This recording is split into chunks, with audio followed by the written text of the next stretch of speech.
তো guys welcome back to my channel. আজকে চলে এসেছি আমি একটা বড় ভ্লগ নিয়ে।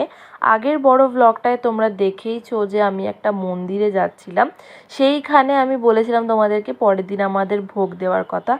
ভোগটা পরের দিনই দেওয়া হয়েছে, কিন্তু ভিডিওটা একটু লেটে এসেছে। আই এম সো সরি, মাঝখানে একটু বিজি হয়ে গেছিলাম। আর সবথেকে বড় কথা, thank you so much for my 200 subscribers. এইভাবেই তোমরা সাপোর্ট করতে থাকো যেন আমি আরও আগে বাড়তে পারি। আর দেখতেই পাচ্ছ আমরা বেরিয়ে পড়েছি।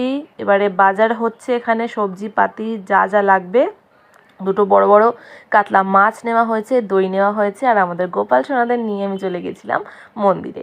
দেখতেই পাচ্ছ মন্দিরে চলে এসেছি, এবারে বসে আছি। এই যে তোমরা দেখতে পেলে পর্দাটা বন্ধ, কেন জানো? কারণ তখন মায়ের পুজো হচ্ছিল। আর সেখানে আমরা বসেছিলাম মায়ের মন্দিরের সামনে। তোমাদেরকে মন্দিরটা আমরা আগেও দেখিয়েছি, আর আরেকবারও দেখে নাও মন্দিরটা। আর এই যে ঝুড়িটা দেখছো, এইখানে আছে মাছটা। এইখানে একটা নিয়ম আছে, সেটা হচ্ছে যে এই যে মাছটা আমরা নিয়ে গেছিলাম, সেই মাছটাকে আগে মাকে গ্রহণ করাতে হবে, মাকে আগে লাগি করাতে হবে। আর এই যে সিস্টেমটা ওখানে আছে, এই যে নিয়মটা, এটা বহু পুরনো নিয়ম। আর এই মা প্রথমে মাছটা নেবে, মাছটা গ্রহণ করবে, তারপরে সেটা কাটা হবে, তারপরে সেটা রান্না হবে। আর যখন এই মাছটা মা গ্রহণ করেন, তখন পর্দা বন্ধ থাকে এবং ঢাক ঢোল কাসর ঘণ্টা সব কিছু বাজে। আর এই যে তোমরা দেখতে পাচ্ছ চলে গেছে। এবারে মাছটা নিয়ে, এবারে মাছটা কাটা হলো, এবারে রান্না হচ্ছে। এবারে তোমরা দেখতেই পাচ্ছ যে এখানে মা আমার বসে আছে, ভোগ রান্না করছে। অনেক কিছুই রান্না হয়ে গেছিলো, সবার লাস্টে মাছটা রান্না হচ্ছে। আমাদের কথা ছিল দই কাতলা করার, বাট লাস্টে ডিসিশন চেঞ্জ হয়ে সেটা হয়েছে মাছের টক করেছিল। তো আস্তে আস্তে সবই রান্না প্রায় কমপ্লিট হয়ে গেছে, ভাত ডাল তরকারি ভাজা মাছও হয়ে গেছিলো।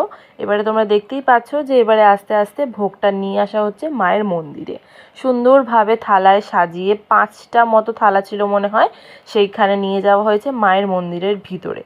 এবারে মাকে এই যে ভোগটা দেওয়া হলো, আবার পর্দা বন্ধ হয়েছে, আবার কাসর ঘণ্টা ঢাক ঢোল সব বাজছিল। এইটা হচ্ছে মায়ের গ্রহণ, মা খাবারটা গ্রহণ করছেন। এইবারে তোমরা দেখতেই পাচ্ছ আমার মা দিদি মাসি সবাই কত ভক্তি ভরে বসে আছে এখানে। এবারে কিছুক্ষণ আমরা ওই মন্দিরের সামনে বসে, মা যখন খাবার গ্রহণ করা হয়ে গেছে, তখন তারপর আমরা চলে গেছিলাম নিজেরা খাবো বলে। আর সত্যি বিশ্বাস করবে কি করবে না জানি না, কিন্তু এই যে আমরা অন্নটা খাচ্ছিলাম, এটা হচ্ছে মায়ের গ্রহণ করা অন্ন। এইটা ছিল তোমার ভাত ডাল মিক্স করা, এই যে অন্নটা তোমরা দেখতে পাচ্ছ। তারপরে এই যে দেখতে পাচ্ছ ভাত আছে, তরকারি আছে, ভাজা আছে, টকটাও ছিল, আমি সেটা ভিডিওতে আনতে পারিনি। সত্যি খুব ভালো ছিল, প্রত্যেকটা খাবার খুব ভালো রান্না হয়েছিল। আমার খাওয়ার পর আমি সবাইকে বেড়ে দিচ্ছিলাম। আর এইভাবেই তোমরা সাপোর্ট করতে থাকো। ভিডিওটা ভালো লাগলে লাইক শেয়ার সাবস্ক্রাইব।